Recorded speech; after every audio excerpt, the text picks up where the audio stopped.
Welcome to the first episode of the second edition of the Right to Food debates. My name is Hilary Matano and I'm joined on the panel by Lurit Yugusuk on my right and Jerry Karaoke on my left.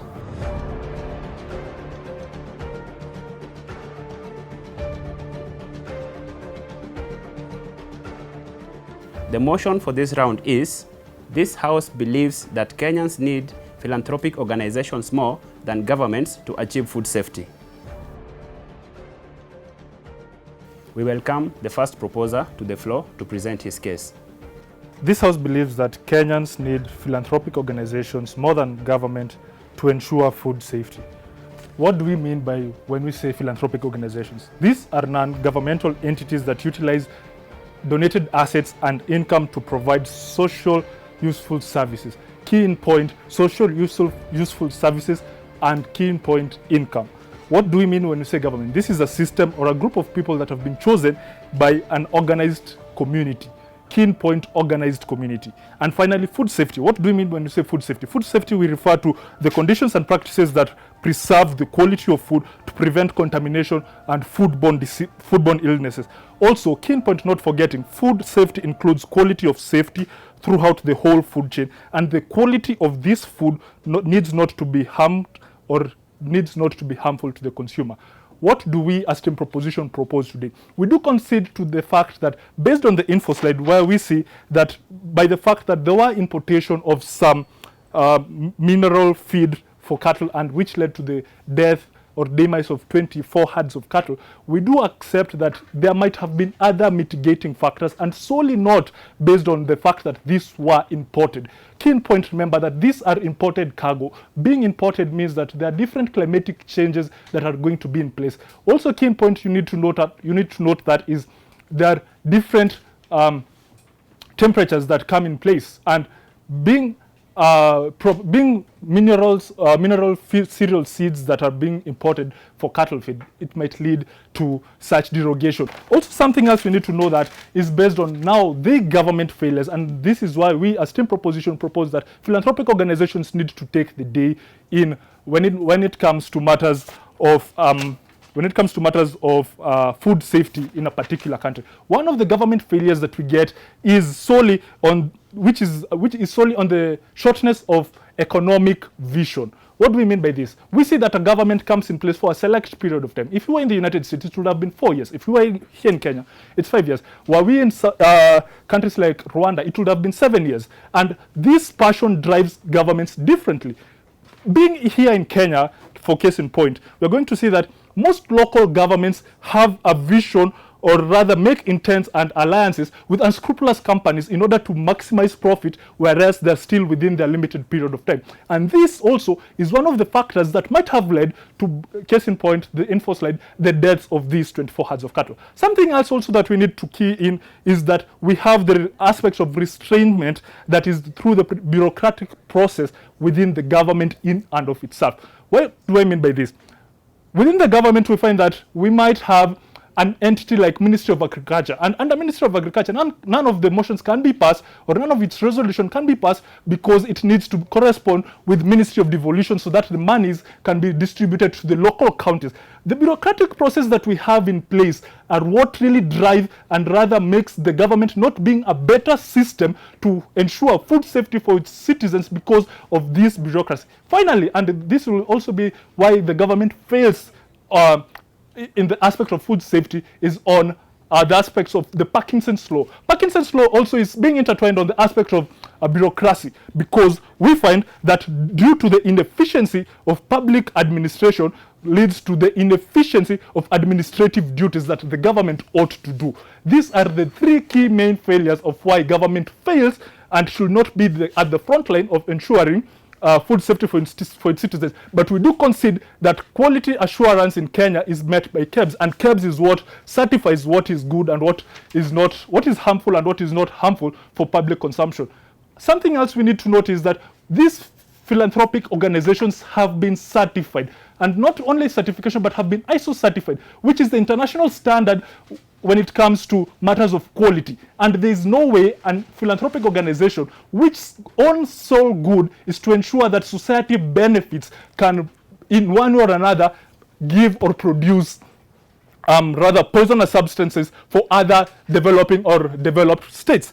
Something else we need to know is that it is this whole case scenario, it's not a point of whether philanthropic organizations are not well positioned, or rather whether governments are not well positioned. But what we need to know, or what we need to see, is that depending on the uniqueness of each philanthropic organization or philanthropic entity that we have in place, they have the aspect of leading governments to supervision, and also to ensure that there is the element of quality assurance met by them, not to do repackaging and stuff. And finally, we need to know, what we need to know is that due to public administration, we need to lead to administrative duties within these governments so that we can ensure that countries have met the required standards. Thank you.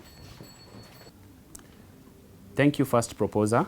We now welcome the first opposer to present her case.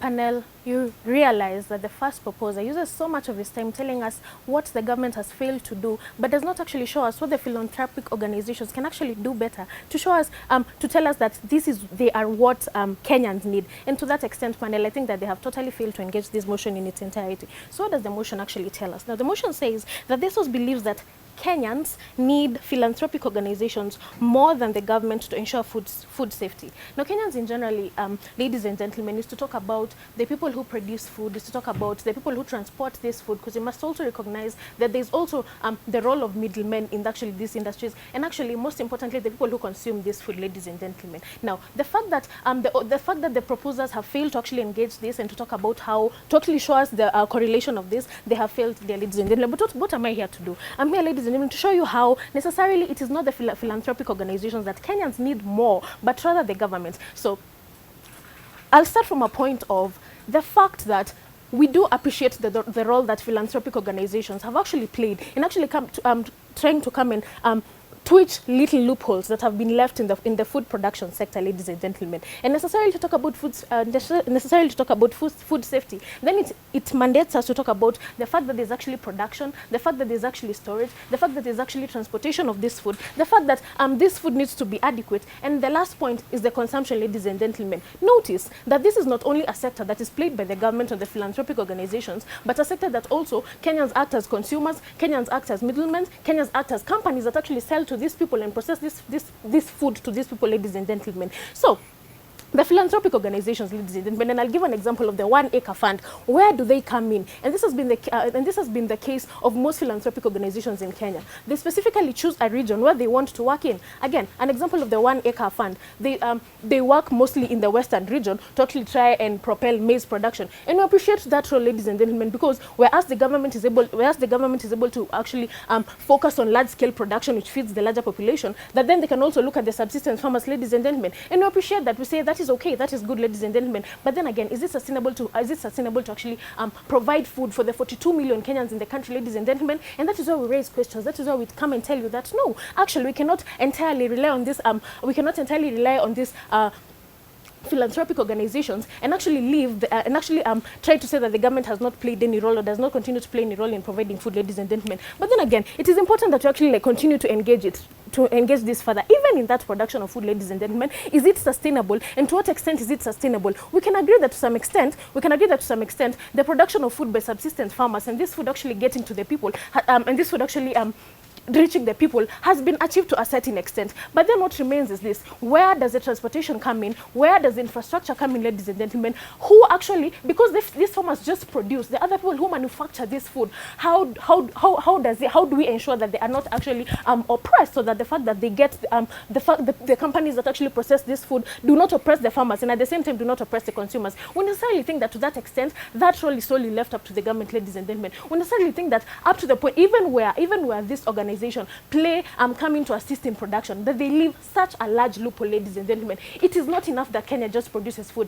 I mean, look at how many bales of maize have actually been wasted in NCPB's and NCPB stores. It is not to say that you do not produce food, but rather is this food that you are producing reaching the local people and reaching the consumers, ladies and gentlemen? Because that is how we are going to answer the question of food safety, ladies and gentlemen. But then again, even as we talk of this, and more importantly, even as we talk about these philanthropic organizations, beyond that, ladies and gentlemen, where do we go, ladies and gentlemen? Now, let us then again go back to the argument on production. Is it really sustainable? What happens when these philanthropic organizations cannot take it anymore and actually leave the countries? These farmers are left devastated, ladies and gentlemen, and this is not the first time that this has happened. We've seen countless times that these philanthropic organizations actually wake up and they say that they're leaving. They leave with their funding, they leave with their materials, ladies and gentlemen. What happens to these farmers? Now the government still has to go back to the drawing board and start all over again. We necessarily think that the government has not been incapacitated, as what the first proposer wants to come and tell us. We necessarily think that the government has not been incapacitated, but rather we think that there are structural mechanisms that should be put. And we're seeing the government actually do that through passing bills. For example, the one proposed by Gladys Sholay to actually have food discussed in Parliament and the structures of food production and food consumption being actually streamlined. We are therefore saying, ladies and gentlemen, that the government is actually playing its role. Then again, ladies and gentlemen, beyond the production, can we go now to the consumption? We necessarily see that it is actually the government that plays the role. That is actually the government that plays the role to put policies. It's the government that determines the prices of food. It's the government that actually comes in as the middleman, ladies and gentlemen, to say, you know what, you do not oppress the consumers and you do not oppress the farmers, ladies and gentlemen. To this extent, we necessarily think that Kenyans as a whole, the people who eat food and the people who produce food, need the government more than the philanthropic organizations. Never been further to propose. Thank you. Thank you, first opposer. We now welcome the second proposer to present his case. Ladies and gentlemen, we shall show no mercy. This house believes that Kenya needs philanthropic organizations more than the government to ensure food safety. Now, the main core of this debate is how best are we going to ensure food safety? Food safety is going to be ensured in three ways: adequacy, quality, and quantity. Now, our proposition comes in and starts telling us that on the matters that we cannot be able to sustain because these people one time they're going to leave. Now, ladies and gentlemen, when a child is born, this child is not going to stay with the parents for the rest of his life. This child is only going to stay with the parents for only 18 years of his life, and then plus that they're supposed to actually start taking care of themselves. And ladies and gentlemen, in most cases, it does not even extend up to 18 years of their life. It actually goes up to the ages of 16. Now, that aside, we are going to build our case on five main important places. We have the issue of necessity, we have the issue of technicality, we have the issue of insurable interest, and we have the advancement of technology, and last but not least, we have the issue of sustainability. Now, on the issue of necessity, why is this very much important? Why is this motion very much important to us as the opposition today? Now, we have the aspect of food safety. Food safety has three parts. We have the farmer's interest, we have the consumer needs, and we have also the retailer's take. Now, on the aspect of the farmer's interest, the farmer's main interest is to how best am I going to produce better goods, or how best am I also going to be supplying better goods into the markets. And on the consumer needs, the consumer is only concerned with what is the type of food that I'm going to take. If my preference for today is going to be maize, if my preference for tomorrow is going to be beans, are these beans safe enough for me to consume? And on the last page is on the retailer's take. The retailers want to know at how much am I going to be able to sell this maize, these beans at the best price possible. And on this same issue of necessities, we're able to see that on most parts, governments usually take up a lot of Governments usually have a lot of loopholes that have been explained by my able premier in trying to explain to us that government failures in that most of them want to maximize on tenure. Most of them want to retain most of these documents by the nature of the whole bureaucratic process. That is why you see that these three people, most of their needs are usually not that much met. But when you see on the other side, philanthropic organizations are well structured organizations that are able to give most of these farmers, most of these retailers, most of these consumers whatever they need at hand. Our able government here in Kenya has been participating in various number of scandals that have affected most of these three organizations. For example, we have been able to see the maize scandal, we have been able to see the mercury scandal, and many other scandals that I shall not mention. Now, when you have such scandals that follow such a government, how can we as an organization, how can you as an opposition still trust the same government? I shall engage. Please prove to this house how these philanthropic organizations have been able to fill all these gaps. Coming to you now on the technicality aspect, we have been able to see through the info site that there's been a total of 24 dairy cattle that are able to be passed away that are able to be passed away, died, or whatever happened to them by consuming something that was poisonous. Now, a poisonous substance, ladies and gentlemen, it has been confirmed to be poisonous at the point of consumption. Now, there are a lot of things that happen before these feeds are usually taken in. We have to consider that this good has been transported all the way from the European nations, all the way from whichever it has come from, and has been able to be affected by different climatic conditions. And at the same time, we have different technicality aspects as to how most of these things are used. When you go to the European nations, most of these things are fed in within a certain structure, and certain tools are able to be used. Now, as far as technical advancement is concerned, most of the African states cannot provide most of these advancements. So you find that most of these inputs that they use usually come back and affect most of their produce, animals, and all of this et al. Now, last but not least, we have the issue of insurable interest. What is the insurable interest of the government? What is the insurable interest of the farmer? Now, when you see the government, on the government side, they have been able to have a lot of irrigation schemes, the Gulana Kulal, that has been in existence for the past 15 years, and it was supposed to actually save people, or the people of Tana River, from whatever floods they're suffering from, and also to help them produce goods. But this Galana Kular irrigation scheme has been constructed for 15 years with not much of a produce in terms of returning its capital. And on the other hand, we have projects such as the 1 acre farm that has focused itself in the western region. 1 acre farm supports 400,000 farmers, and out of these 400,000 farmers, each of them has a capacity of a family of at least 3 families out of each farmers.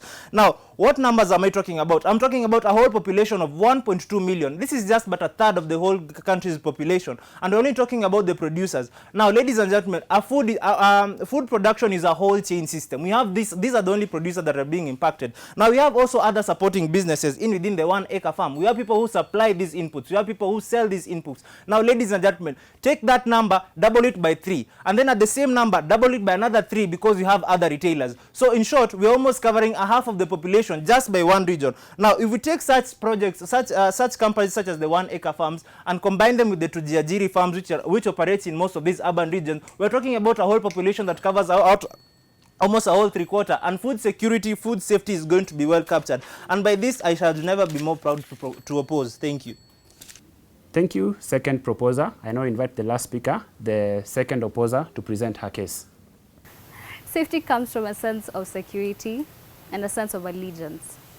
If this House were to compare the basis of allegiance of philanthropic organizations versus the government, we're very clear who is going to win. Based on legitimacy and jurisdiction, given the international conventions like sovereignty, the responsibility to protect, social contracts, all of these ground the moral responsibility to protect the people who are the main issue in this debate. Who do Kenyans need? Kenyans are not Kakamega, who the 1 acre fund helps. Kenyans are not specific to donor interest. Kenyans are not a public relations campaign where philanthropic organizations come to Kenya to take selfies with people who are in need so they can advertise what they are doing in the name to perpetuate their own good names and show a negative image of these own countries. If anything, most of these philanthropic organizations are birthed in states where these governments have been able to ensure food security and food safety, and hence these organizations are taking initiative to spread this same success to other countries. If anything, philanthropic organizations are organizations like any other. The kind of arguments that this bench of this House is trying to bring are what we call petty politics. They will tell you that the government is open to corruption, the government is open to capitalist methods, the government is open to tenure issues and scandals. But for every one scandal of maize issues that we have by the government, I will give you another scandal by philanthropic organizations that shows how they themselves exploit the people that they seek to protect. What is the similarity between these two things? Both of them are organizations, and a realist will tell you everybody has interests. But what makes the state a better advocate for the Kenyan people is that they are bound by law and allegiance and legitimacy to the Kenyan people, as opposed to philanthropic organizations that do not have allegiance to any people in this world, and hence they operate on their own thoughts and desires. They have shown progressively and sufficiently so exactly how many weaknesses and how many loopholes we have in this country. And that is why the motion would tell you from our side of the house that Kenyans need the government to ensure food safety, because it is the government that will stick around during the COVID-19 issue. For example, it was a question of how much masks or how many masks can your government have, and even governments are the ones giving to these people. I would say states are at a better place, and it is what the people need because they have the places of agency. For example, the World Trade Organizations and other organizations and other assemblies that ensure the advocacy for these things have their members as states, not philanthropic organizations. So even the passing of these remedies and these red tape measures and these standards that ensure that things are safety for human consumption are usually passed in these sittings that are mostly attended by states. Hence, the Kenyan people need their government. We are not saying that Kenya is at a place of ensuring its own food safety. We are not saying that the Kenyan government is devoid of organizational failures, but we are also saying that organizational failures are not unique to the government. They are also there in the philanthropic organization. What sets apart the Kenyan government is that it has the areas of advocacy, for example, the United Nations. It has areas of advocacy, as it to the World Trade Organization. It has the areas of advocacy in determining these standards that help enable people understand what they can allow into their own states. The Kenyan people need the Kenyan government to be the ones that stand up for their rights, because it is them that have a moral responsibility to them, and also it is the Kenyan government that will stick there all through and will ensure that they progressively attain food safety. If anything, they're talking about the desire for power and capitalism. It is counterproductive for a government that wants to remain in power and be seen as a legitimate and a state that has not failed, for it not to make steps towards ensuring a better state. If anything, states like Somalia that have been delegitimized as states are because the government has failed. But if a state really cares about power as much as they want to paint, then it means that the state is going to work in ways that show that it is working towards food safety. One of those ways is that the state will even work with these philanthropic organizations, and it is the state that allows these philanthropic organizations to even come into that country for their own good purposes. I rest my case.